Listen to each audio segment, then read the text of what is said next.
First time ko umakyat dito. Sa lagi kami napunta dito. Ngayon lang ako umakyat dito. Ang nakasigil ako.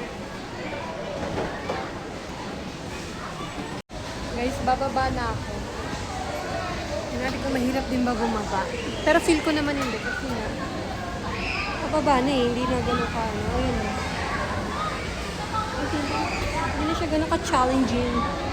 Maganda rin to ah. Medyo may amoy kasi siya. Kaya hindi ko siya trip. Gusto ko na bumaba. Kaya makikita nyo naman yung kulay niya. Medyo ganyan na siya.